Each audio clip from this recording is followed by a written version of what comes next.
Hello అండి. నేను కుమారి. నేను మీకు అమ్మవారికి ఇప్పుడు నవరాత్రులు వస్తున్నాయి కదా! ఒక పీఠం ఏర్పాటు చేసి మనం కుంకుమ పూజ చేస్తుంటాం కదా!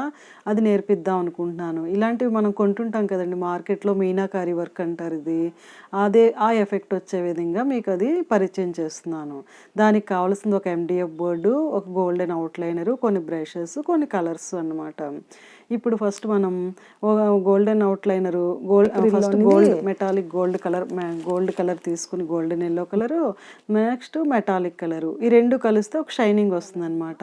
అది ఫస్ట్ బేస్ కింద దీనికి 2 బేస్‌లెయ్యాలండి షైనింగ్ వచ్చే విధంగా. 2 బేస్‌లు ఫస్ట్ ఒక బేస్ వేసిన తర్వాత అది ఆరిన తర్వాత సెకండ్ బేస్ వేయాలన్నమాట. వేసిన తర్వాత మనకి ఇది బ్యాక్‌గ్రౌండ్ గోల్డ్ బ్యాక్‌గ్రౌండ్‌కి ఈ రకంగా వేయాలండి. అదే మెటాలిక్ వైట్ సిల్వర్ ఉంది కదా! ఇప్పుడు ఇందులో చూపిస్తున్న దాంట్లో మనం కొన్న దాంట్లో సిల్వర్ ఉంది కదండీ! ఆ ఎఫెక్ట్ రావాలి అంటే మనం వేస్తున్న ఈ గోల్డ్ కలర్‌లోని మనం గోల్డ్ కలర్ వేసాం కదా! అది వైట్ కలర్, పర్ల్ కలర్ ఉంటుంది. మెటాలిక్‌లో వైట్ ఉంటుందనమాట. దానికి ఈ తీసుకుని గోల్డెన్ యెల్లో బదులు వైట్ వేసామనుకోండి, అది ఇప్పుడు మనకి వైట్ బ్యాక్‌గ్రౌండ్ వస్తుందన్నమాట. అది వేసుకుని ఇప్పుడు నిలువుగా వేసాం కదా! ఇప్పుడు అడ్డంగా వేస్తే ఒక కోటు అవుతుందనమాట. కంప్లీట్ అవుతుంది. ఈ 1 కోట్ అయిన తర్వాత అది ఆరిన తర్వాత రెండవ కోటు వేయాలి. ఇప్పుడు ఇది ఆరాలి, డ్రై అయ్యాలి. అప్పుడు ఇప్పుడు 2 కోట్లు అయిపోయిన తర్వాత డ్రై అయ్యాక ఇలా ఉంటుందండి. దీని మీద అమ్మవారు అష్టదళ పద్మం మీద ఉంటారు కదండీ! అందువల్ల మనం ఒక పద్మాన్ని ఏర్పాటు చేద్దాము. ఆ పద్మము 8 రేకులతోని ఇలా డ్రా చేసుకోవాలి. అది డబుల్ లైన్ ఉండాలండి.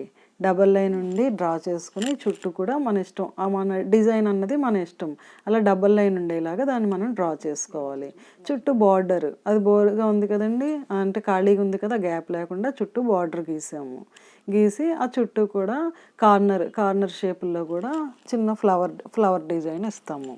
ఫ్లవర్ డిజైను ఆ విధంగా మనం ఫ్లవర్ డిజైన్ ఇచ్చేసుకోవాలి.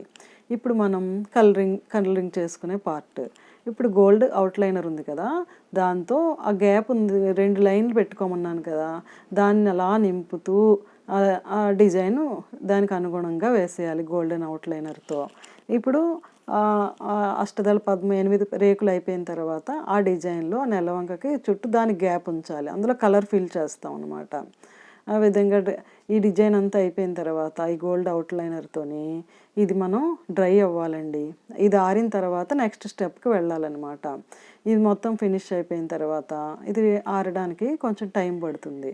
పట్టిన తర్వాత అప్పుడు మనం నెక్స్ట్ ఏం చేయాలి కలరింగ్ పార్ట్ అప్పుడు స్టార్ట్ చేస్తాం అన్నమాట. అయితే ఆ కలర్స్ ఏంటంటే మనం ఏ కలర్స్ అయినా వేసుకోవచ్చు. ఇదిగోండి కంప్లీట్ అయ్యాక ఇలా ఉంది. ఇప్పుడు డ్రై అయిన తర్వాత ఇలా ఉందండి. ఈ ఎఫెక్ట్ ఇలా వచ్చింది. ఇప్పుడు దీనికి మనం చెప్పాను కదా! ఏ ఏ ఫ్యాబ్రిక్ కలర్స్ అయినా వేసుకోవచ్చు, గ్లాస్ కలర్స్ అయినా వేసుకోవచ్చు. సో ఇక గ్లాస్ కలర్స్ ఇవి. గ్లాస్ కలర్ని తీసుకుని నేను రెడ్, యెల్లో, గ్రీన్ 3 తీసుకుంటున్నాను.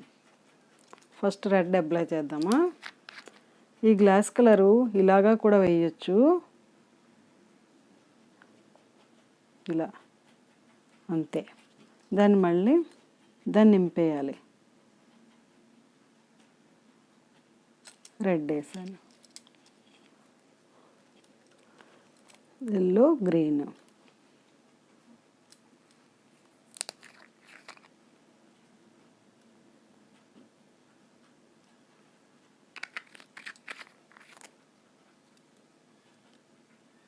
కొంచెం ఇలా సెట్ చేసుకోవాలి.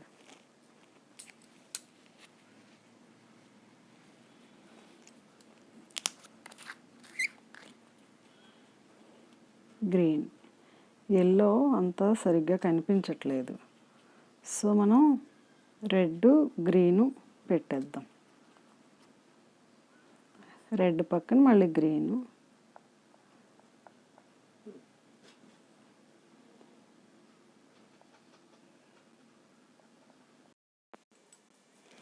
ఇప్పుడు రెడ్ పక్కన గ్రీను ఇలా ఫిల్ చేసుకుంటూ వెళ్తామండి.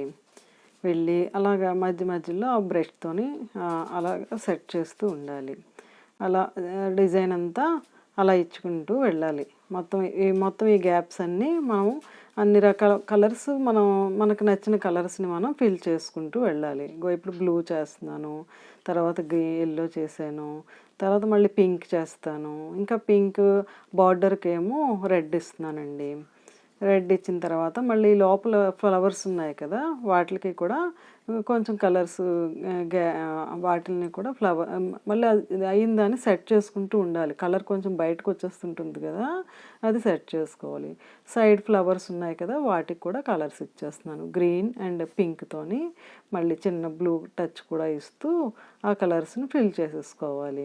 అప్పుడు మనకి కంప్లీట్ అవుతుంది అన్నమాట కలరింగ్. అయితే ఇప్పుడు మనకి ఇదంతా గ్యాప్గా ఖాళీగా కనిపిస్తుంది కదా, ఇదంతా అవుట్లైనర్తోని డాట్ లాగా మొత్తం అంతా అలా చేసాం అనుకోండి. అయితే ఇది ముందే చేసేసుకోవాలి. నేను ఇప్పుడు చేశాను. మళ్ళీ ఇది ఆరాలి. ఆరిన తర్వాత మీకు అది ఒక లుక్ అన్నది వస్తుందన్నమాట అండి. అంతా కంప్లీట్ అయిన తర్వాత ఈ విధంగా వచ్చిందండి. చూడండి, దీన్నే మీనాకారి వర్క్ అంటారు. ఇప్పుడు ఇది అయ్యింది కదా, ఇది మనం పీఠం కింద చేద్దాం అనుకున్నాం కదా, ఈ వెనకని మనం ఏదైనా అంటించుకోవాలి. ఇగో నేను ఇది నెమలి షేప్లో చేశాను అనమాట. దీనికి వెనక నేను ఎండిఎఫ్ని అంటించేసాను ఇట్లాగా. దీనికి మీరు ఇలాగా నేను ఇది ఇలా ఐడియాస్ ఏంటంటే, మనకి ఆయింట్మెంట్వి క్యాప్స్ ఉంటాయి కదా, ఇలాంటివి కూడా ఒక 4 ఉన్నాయనుకోండి, దాన్ని ఇలా పెట్టి అంటించవచ్చు. ఇలా నాలుగు ఇట్లా పెట్టేసి అంటించవచ్చు. లేదు, నేనైతే ఈ రబ్బర్ ఉంటుంది కదా ఎరైజర్, దాన్ని ఇలా 4 పీసెస్ కట్ చేశాను. ఈ 4 కట్ చేసి కూడా వీటిల్ని ఈ గ్లూ పెట్టి అంటించేస్తాం అన్నమాట. ఇలా అంటించేస్తాం. తర్వాత ఇది ఆరిన తర్వాత మళ్ళీ ఇంకొకటి ఉందండి. మళ్ళీ అవుట్లైనర్తోని మరలా దీని మీద ఇంకొక లైన్ వేసేయాలి. స్టార్టింగ్ మనం ఎలా వేసామో అలాగా మళ్ళీ మొత్తం అంతా ఒకసారి ఇలా లైన్ వేసేయాలి. మళ్ళీ ఇలాగా వేసిన దాని మీద అంటే ఇది ఎంబోజ్ అవుతుంది అనమాట. ఇంకాను మళ్ళీ ఒకసారి మొత్తం డిజైన్ అంతా స్టార్టింగ్లో మనం ఎలా వేసామో అలా ఎండింగ్లో కూడా వేసేయాలి.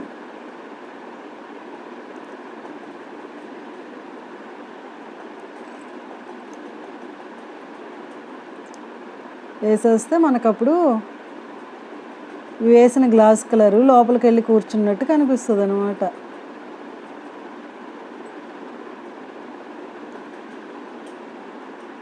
మొత్తం ఈ డిజైన్ అంతా మళ్ళీ ఇలాగే వేసేయాలి. అప్పుడు ఆరిన తర్వాత మీకే తెలుస్తుంది దాన్ని ఆ రెండిటికి ఉన్న డిఫరెన్స్ ఏంటి అన్నది. ఇప్పుడు దీన్ని వెనకనే అంటించేసుకోవచ్చు.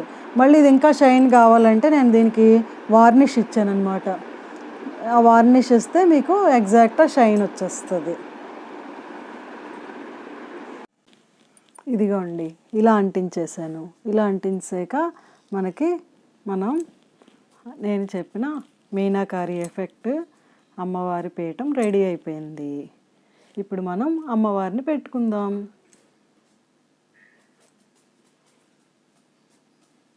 ఇలా పెడదామా? అదిగో, మనం ఇంకా పూజ చేయటమే. ఇప్పుడు పూజకి మనం రెడీ చేసుకున్నాం. ఇదండి నేను చేసిన మీనాకారి ఎఫెక్ట్ అమ్మవారి పీఠం. మీరు కూడా ఇదే విధంగా మీరు కొత్త డిజైన్లతో క్రియేట్ చేస్తూ ఒక మంచి పీఠాన్ని తయారు చేసుకుని అమ్మవారిని అలంకరించుకుంటారని, దసరా మంచిగా అందరూ నవరాత్రులు మంచిగా జరుపుకుంటారని అనుకుంటున్నానండి. హ్యాపీ దసరా అండి. మళ్ళీ మరి సరికొత్త టెక్నిక్తో మళ్ళీ ఇంకో వీడియోతో మీ ముందుకు వస్తానండి.